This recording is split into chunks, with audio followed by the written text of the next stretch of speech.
नमस्ते दोस्तों। महामूर्ख तुलसीदास की अपनी तुलसीकृत रामायण में लिखी मूर्खतापूर्ण बातें। पेरियार ईवी रामास्वामी नायकर की सच्ची रामायण के द्वारा वर्णित।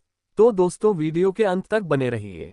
जब हनुमान सीता की खोज में निकले, उस रास्ते में भारत और श्रीलंका के मध्य समुद्र की चौड़ाई लगभग 40 किलोमीटर थी, जबकि तुलसीदास अपनी रामायण में भारत और श्रीलंका के बीच 100 योजन अर्थात 400 कोस अर्थात 1200 किलोमीटर की चौड़ाई बताकर अपने आप को मूर्ख और महान झूठा साबित करते हैं। किंतु तुलसीदास ने रामायण में भयंकर ही सफेद झूठ और पाखंड भरी बातें लिखी हैं। निर्जीव वस्तुओं को पंखों के साथ उड़ने की, निर्जीव वस्तुओं और पशु पक्षियों को मनुष्यों से बात करने की, पानी को मनुष्य से बात करने की, पर्वत को समुद्र के कहने पर समुद्र से निकलने की और हनुमान का सम्मान करके समुद्र में पुनः डूबने की मनगढ़ंत और सफेद झूठी बातें लिखी हैं, जो कि किसी भी समझदार व्यक्ति के गले में नहीं उतरती हैं। तुलसीदास अपनी रामायण में लिखते हैं कि उस समुद्र में 100 योजन के बहुत विशाल मगर, घड़ियाल, मत्स्य और सर्प थे। तुलसीदास के ऐसे सफेद झूठ को किसी भी व्यक्ति को पचाना नामुमकिन है। भारत और श्रीलंका के मध्य 40 किलोमीटर की जगह में 100 योजन अर्थात 400 कोस अर्थात 1200 किलोमीटर के विशाल शरीर वाले जीव जंतु होना असंभव है। इससे सिद्ध होता है कि तुलसीदास ने भांग के नशे में भारतीय लोगों को मनगढ़ंत कहानियों में उलझाने के लिए एक काल्पनिक और मूर्खता भरी बातों की एक झूठी बकवास लिखी है, जिसका समाज के लिए कोई भी औचित्य नहीं है।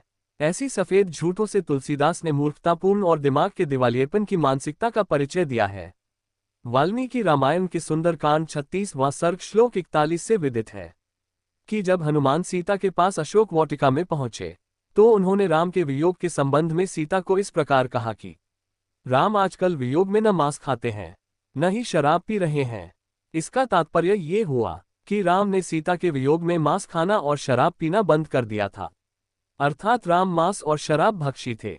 जबकि ब्राह्मणी लोग प्रचारित करते हैं कि राम मांस और शराब का सेवन नहीं करते थे, जो कि ब्राह्मणी लोगों का एक सफेद झूठ है।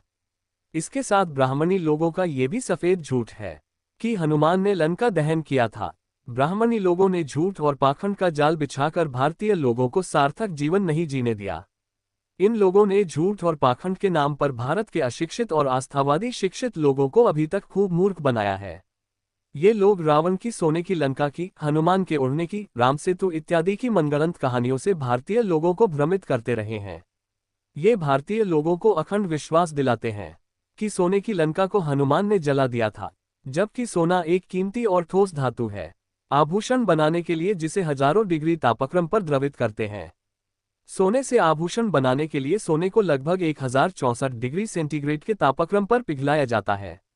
सोना 1064 डिग्री सेंटीग्रेड पर पिघलकर द्रवित स्थिति में आता है और ठंडा होने पर पुनः ठोस रूप में हो जाता है।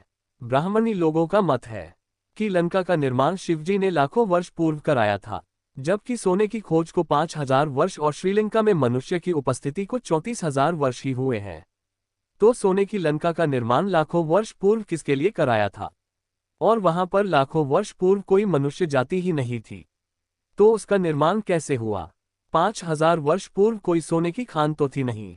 कुछ नदियों की रेता को छानकर उसमें से जो सोने के कण निकलते थे, उनको पत्थर से पीटकर आभूषण बनाते थे। उस समय सोना निकालने की न तो कोई तकनीक थी और न ही कोई खान थी, तो सोने की लंका के लिए लाखों वर्ष पूर्व हजारों टन सोना कहां से आया? लेकिन राम के कार्यकाल को कुछ लोग 10,000 वर्ष बताते हैं, तो 10,000 वर्ष पूर्व लंका का निर्माण शिवजी ने किया होगा। एक तरफ ब्राह्मणी लोग शिवजी को सृष्टिकर्ता मानते हैं और सृष्टि की रचना अरबों वर्ष पूर्व हुई थी, तो शिवजी 10,000 वर्ष पूर्व सोने की लंका का निर्माण कैसे कर सकते हैं? यदि शिवजी के पास हजारों टन सोना होता, तो शिवजी सोने का महल आदि बनाते, तो श्रीलंका के स्थान पर भारत में बनाते, क्योंकि शिवजी भारत के लोगों के शुभ चिंतक थे।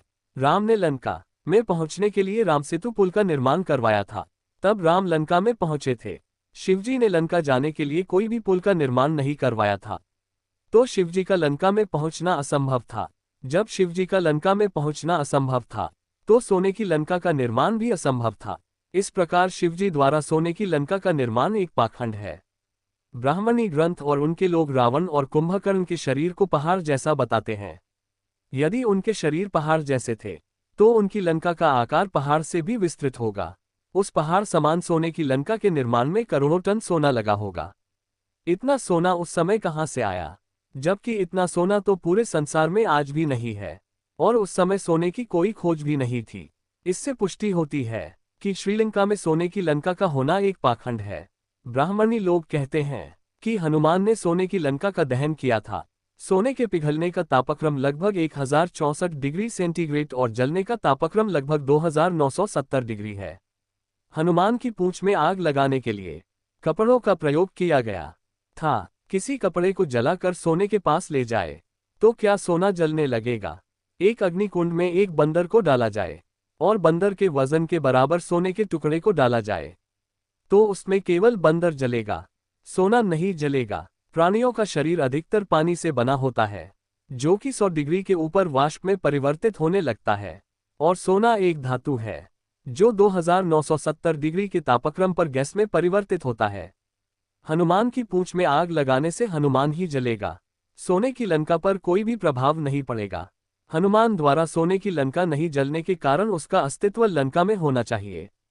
अभी तक पूरे श्रीलंका में सोने की लंका का कोई भी अस्तित्व नहीं मिला है। यदि सोने की लंका श्रीलंका के लोगों को प्राप्त हो जाती तो दुनिया में सबसे मालदार श्रीलंका के लोग ही होते।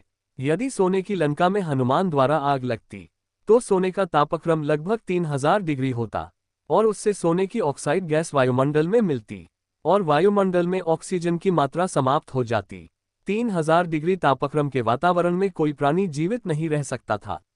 सोने की गैस भारी होती है, ऑक्सीजन गैस हल्की होती है, इसलिए सोने की वाष्पित गैस वायुमंडल में नीचे रहेगी, ऑक्सीजन ऊपर रहेगी। मनुष्य की श्वसन क्रिया में सोने की गैस जाएगी।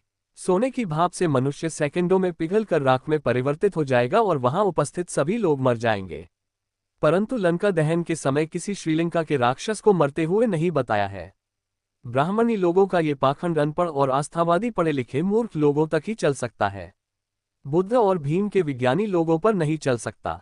वीडियो अच्छी लगी हो तो वीडियो को लाइक करें, चैनल को सब्सक्राइब करें और अपने दोस्तों के पास जरूर शेयर करें। धन्यवाद। जय भीम। नमो बुद्धाय।